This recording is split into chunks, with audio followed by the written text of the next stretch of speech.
भाइयों और बहनों, कल तो मैंने आपको बताया था कि आज मैं यहाँ आ सकूंगा नहीं कि नहीं, उसमें मुझको शक है। हो सकता हो तो आ जाऊंगा, ऐसे ही बोलने के बारे में था। कल परसों ऐसे दिन तो आने वाले ही है कि जब मैं बोल नहीं सकूंगा और न इतना घूम सकूंगा। यूं तो डॉक्टर लोग तो ऐसे रहते हैं तो आज से ही सब मनाही करते हैं, लेकिन क्योंकि मैं डॉक्टरों के हाथ में नहीं हूँ, ईश्वर के हाथ में पड़ा हूँ, और मुझको ऐसा नहीं है कि मोह नहीं है कि यहाँ जिंदा ही रहूँ तो ठीक है। जिंदा रहा तो भी वही रखेगा और मर गया तो भी वही मारने वाला है। उस पर मेरी अटल श्रद्धा कायम रहे और उस श्रद्धा में कोई भी विघ्न न डाले, ये मेरी सबसे बड़ी भारी उम्मीद है। आदमी तो दुर्बल पड़ा है और पीछे सब कहें कि देखो ईश्वर है का, ईश्वर है का, और तेरी श्रद्धा तो निकम्मी झूठी है, तो पीछे आदमी हिल जाता है और पीछे मानता है कि सचमुच ऐसा नहीं होगा तो ऐसा चलता है। तो ऐसे दुर्बल आदमी पड़े हैं, उनको तो सब अगर इल्म से सबल करें तो वो जी जाता है।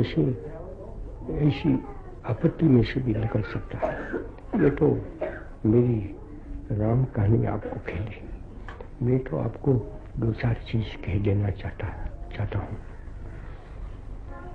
तो मैंने तो सचमुच तो अंग्रेजी में तो लिख डाला है और या तो लिखवाया। पीछे मुझको तो ऐसा भी था ना कि दिल कैसे चलेगा, काम में तो पढ़ाई हूँ कर रहा हूँ, अगर मैं उसको ताकत नहीं होगा तो कहूँगा कभी इसको सुना दो उसका तर्जुमा करके। और अगर ऐसा नहीं है, मेरे में ताकत है, तो पीछे मैं जितना इसमें से याद रख सकूँ इतना मैं आपको सुना दूंगा, अच्छा है। तो आपके लिए है ऐसा ही नहीं ना, इसमें से मैं बोलता हूँ तो हर जगह पे सारे हिंदुस्तान में लाखों आदमी सुन लेते हैं कि मैं क्या कहता हूँ, मेरी आवाज़ कैसी है। तो रहता है आखिर से मैं तो प्रेम के बस हूँ, तो मुझको लगा कि चलो आज भी वो मेरी आवाज़ सुन ले तो अच्छा है। और मैं तो ये मानता ही हूँ कि 36 घंटा तक तो उपवास होता है, वो कोई काम की चीज़ नहीं, काम की नहीं है कि शरीर को अच्छा कर लेता है, थोड़ा स्वच्छ करता है, बाकी उसका कोई उपयोग नहीं है, लेकिन उससे किसी को हानि तो पहुंचती नहीं है। ये बात ठीक है कि किसी भविष्य के लिए तो मुझको इकट्ठा करना चाहिए, तो भगवान करवा लेता है, उसमें क्या पड़ी है। ये मेरा मानस है। अब मेरे पास तो बहुत तार आ रहे हैं, उसमें मुसलमान हैं, काफी मुसलमान के तार आते हर जगह से, और यहाँ हिंदुस्तान के बाहर से भी काफी आए हैं। तो उसमें से जितना हो सकता है वो तार तो मैंने प्यारे जी को दे दिया है कि इसमें से चुन कर छपाओ। सब क्या छपाना था, उससे क्या फायदा पहुंच सकता है, लेकिन कितने ऐसे हैं कि जिसमें से लोगों को भी कुछ शिक्षा मिल जाती है। और एक तरह से तार ऐसे भी पड़े हैं कि वो कहते हैं, बहुत विनम्र है, लेकिन ऐसा कहते हैं कभी अपवास छोड़ो, हम सब कर लेंगे।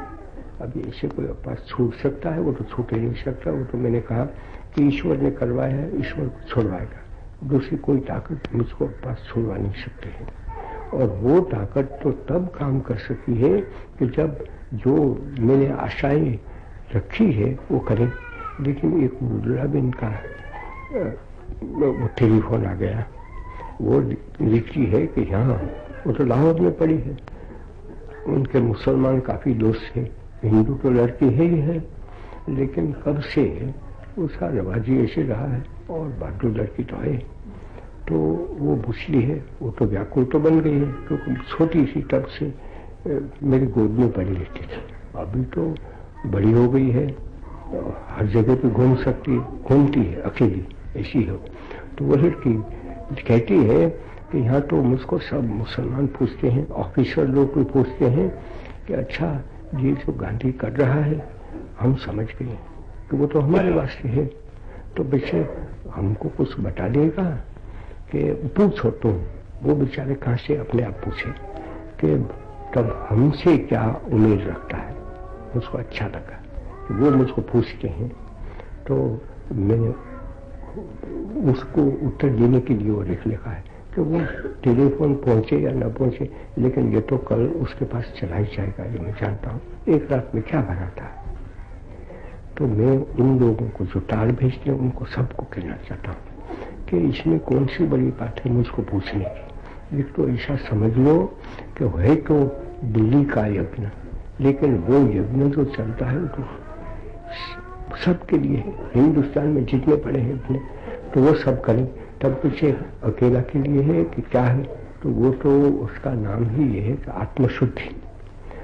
यहाँ जो सफाई करना जिसे मैंने कल ही कह दिया कि शैतान बैठा है, उसके बदले में ईश्वर को बचा देना और बड़े प्रेम से, आदर से, भाव से, तो पीछे वहां से ईश्वर हट ही नहीं सकता है। इस तरह से बिठा दे तो हमारा काम निपट जाता है, दूसरा कुछ करना ही नहीं पड़ता है। लेकिन उसके निशाने तो होने चाहिए कि तब ईश्वर को बिठाया है, चलो उससे क्या होगा। तो उन लोगों को तो कोई फाका नहीं करना है, सब फाका नहीं कर सकते। वो तो फाका तो मेरे शुभ नसीब में है, सबको ऐसा शुभ नसीब मिले तब तो फाका करे। तब मैं ये कह देता हूँ कि आप लोग सबके साथ प्रेम से चले, आपस में दुश्मनी करते। हिंदू मुसलमान, हिंदू कहता है हाँ मुसलमान है मारो उसको, मुसलमान कहता है कहा हिंदू, वो तो मुझको मारने के लिए पैदा हुआ ना, वो तो मुझ पर से। सिख वो कौन है, वो भी तो अभी मौका मिला तो मुझको मार डालेगा, ऐसा मुसलमान कहेगा। और सिख कहेगा तो मुसलमान है मारो। तो हिंदू, सिख और मुसलमान आपस में झगड़ा ही करेगा। एक तरफ से हिंदू और सिख, एक तरफ से मुसलमान। वो तो बड़ी बात हुई। वो कोई ये यज्ञ में उन्होंने हिस्सा नहीं लिया तो लेना चाहता है तो सबके साथ भाई बन जाए। जो वीर भाव है उसके बदले प्रेम भाव करे, बड़ा चाहो तो उसका भी कोई निशान होना चाहिए।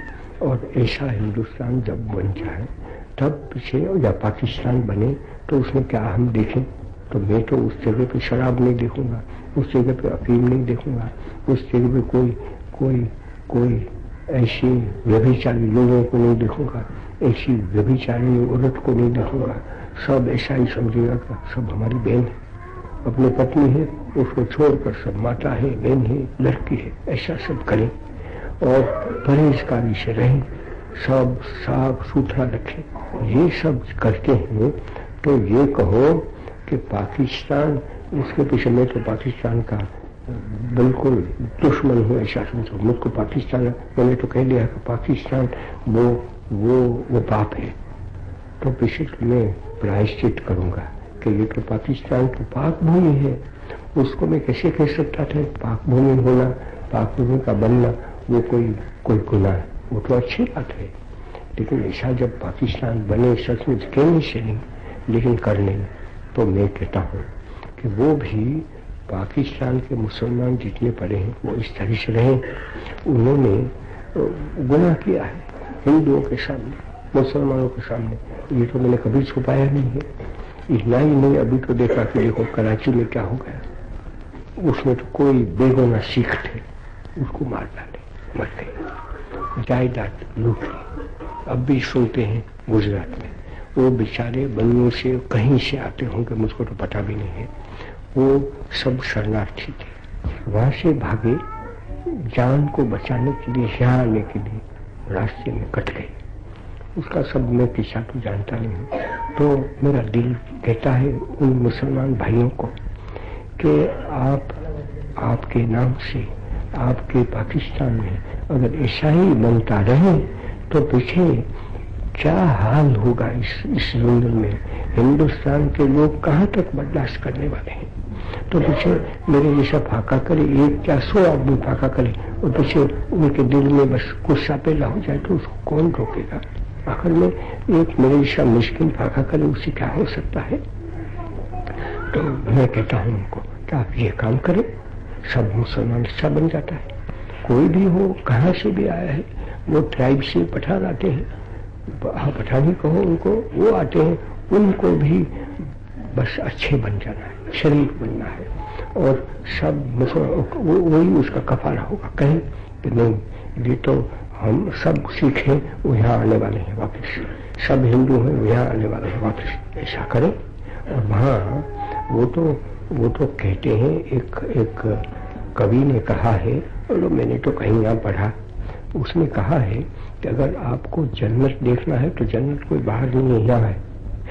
वो तो एक बगीचा के लिए कहा है, वो तो उस्ताद लेते हैं ना लिखने वाले, तो वो तो लिखा है तो वो उर्दू में, लेकिन मैंने वो पढ़ा, वो भी बहुत वर्षों के पहले जब मैं छोटा था तब की बात है, लेकिन मैंने वो याद रखा कि क्या खूबसूरत चीज है, उसको मैं जन्नत नहीं मानता। जन्नत ऐसे आता नहीं है नीचे से, लेकिन मैं ये कहूँगा कि अगर ऐसे शरीफ मुसलमान बन जाए, शरीफ हिंदू बने, शरीफ सिख बनो, सब और सब के सब भाई भाई बन जाए, तब तो मैं कहूँगा कि वही शेर जो है वो शेर सब दरवाजे पर लगाए जाए, तो पीछे वहीं नहीं लगेगा, यहाँ भी लगेगा। लेकिन यहाँ कब लगेगा कि अगर पाकिस्तान के लोग सचमुच इस तरह से पाक बन जाए, दिल साफ हो जाए, दिल में एक और कहना दूसरा और करना तीसरा, वो तो नहीं है, उसमें से तो पाकिस्तान वो तो दोज़ख हो जाता है। लेकिन अगर वो बदल जाए और शक्ल बदले कि वो तो अपना दिल को बिल्कुल साफ कर दिया हो, यहाँ शैतान नहीं देखता है, खुदा विराजता है, ऐसा कर ले तो कह सकते हैं कि जन्नत बाहर नहीं पड़ा है, जन्नत तो यहाँ है।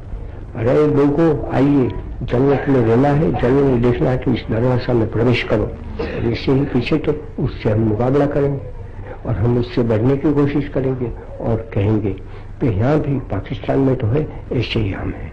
पाकिस्तान में हमारे भाई है, हम उनके भाई है, वो हमारे भाई है, हम सब दोनों हिंदुस्तान के टुकड़े तो हैं, रह चाहे उससे रहा तो क्या, न रहा तो क्या, हमारा दिल एक हो गया तो भूगोल में टुकड़े रहे तो उससे क्या बना।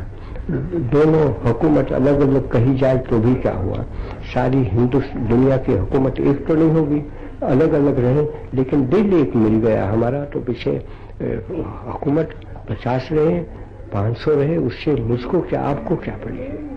मैं तो कहता हूँ ना कि 60,000 हिंदुस्तान की देहात है, तो उस 60,000 देहात है वो हुकूमत बनी है, सामानो उसमें कोई दिक्कत आपको ना आ सकती है, मुझको बड़ा अच्छा है। उनका व्यवहार भी बहुत छोटा हो जाएगा, अच्छा होगा, सरल होगा, और तब पीछे वो देहातों का काम तो ये बहने पड़ी है उसके हाथ में छोड़ सकते हैं आप आराम से। ऐसी वो खूबसूरत चीज है, तो मुझको तो कहते के लिए भी घोंट में पी लेता हूँ। और कोई तो कहे कि तो किसा बेवकूफ आदमी है कि एक छोटा सा फाका करता है और उसमें से ऐसी चीज कि वो आशा रखता है, लेकिन मैं क्या करूं, बना हूं इसे। और वो बचपन से छोटा था जब मुझको पता भी नहीं था कि अखबार क्या चीज है, पढ़ता नहीं था। ये बात आप समझे कि मैं सच्ची कहता हूँ आपको, कोई बनाई हुई बात नहीं कहता हूँ। मैं अखबारों को भी पढ़ना जानता ही नहीं था, पढ़ता ही नहीं था। अंग्रेजी मुझको कहाँ इतना आता था, अंग्रेजी बड़ी मुसीबत से थोड़ा पढ़ता था, और ऐसा गुजराती भद्दा जान लेता था। वो आदमी अखबार पढ़ना कैसे जान सकेगा, उसमें लिखा है क्या, कैसे पढ़ेगा, ऐसा अनजान आदमी। तब से मेरा ख्वाब रहा है कि हिंदुस्तान सब में, वो राजकोट में नहीं, काठियावाड़ में नहीं, सारा हिंदुस्तान के हिंदू, मुसलमान, ईसाई, पारसी, सिख सब एक बनकर रहें, और एक बनकर रहें तो पीछे हम तो यहाँ बड़े आराम से रह सकते हैं। ये मेरा ख्वाब।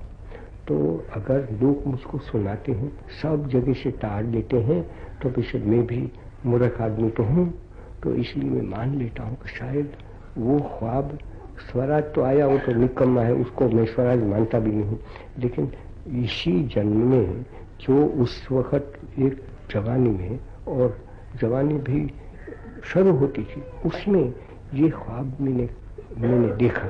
और वो ख्वाब क्या आज सच्चा होता है? तो मैं आपको कहता हूँ कि एक मैं तो बुरा हो गया ना, मरने के किनारे पर बैठा, लेकिन मेरा दिल नाचेगा, और एक छोटा ये यहाँ लड़के लड़कियाँ हैं ना, इस तरह से ये बुरा नाचेगा। अच्छा, हिंदुस्तान में तो सब खैर हो गया, हिंदू मुसलमान कोई आपस में लड़ते भिड़ते नहीं है, और इस तरह से रहते हैं। हाँ, आप लोग सब मदद करें, और पाकिस्तान के लोग वो सब सुने। मेरी आह क्या सुनना था, लेकिन ईश्वर मेरे पास से बुलाता है कि बात तो सच्ची, वो कहता है बुरा मूर्ख है, उससे क्या हुआ, तो उसकी बात है ऐसा करो, मुसलमान मान ले, हिंदू मान लें, सिख मान लें, पारसी मान लें, ईसाई मान लें, और सब भूल जाएं कि कभी हम दुश्मन थे, कभी हम अलग अलग थे। हम सबका धर्म है, अपने अपने धर्म में वो कायम रहे, अच्छे बने तो सब धर्म एक साथ चलते हैं। एक पीछे कोई देखेगा ही नहीं कि वो मुसलमान है कि पारसी है, शरीफ आदमी है, ऐसा कहा जाएगा। इस तरह से दोनों हिंदुस्तान बन जाए तो मैं तो नाचूंगा, लेकिन आपको भी नाचना ही पड़ेगा। और आप नाचेंगे, नचावेगा क्या? वो तो वो तो सच्चाई नशा है कि जब वो ईश्वर हमको वो नशा पिला देगा, और ऐसी दुनिया यहाँ बन रही है तो जिसमें किसी को कुछ डर ही नहीं रहता है, कहीं भी एक डर रहता है। और कोई पूछे कि आप लोग किससे डरते हैं, तो कहें कि हम तो किसी से नहीं डरते हैं, एक ईश्वर पड़ा है, वहां पड़ा है और हमारे दिल में पड़ा है, हृदय आकाश में पड़ा है और इस आकाश में पड़ा है। उस ईश्वर से हम डरते हैं, दूसरे किसी से नहीं डरते हैं। अरे लेकिन ये बाहर जैसा पठान है, सिख है, उससे नहीं डरते हैं, मैं तो डर जाता हूँ।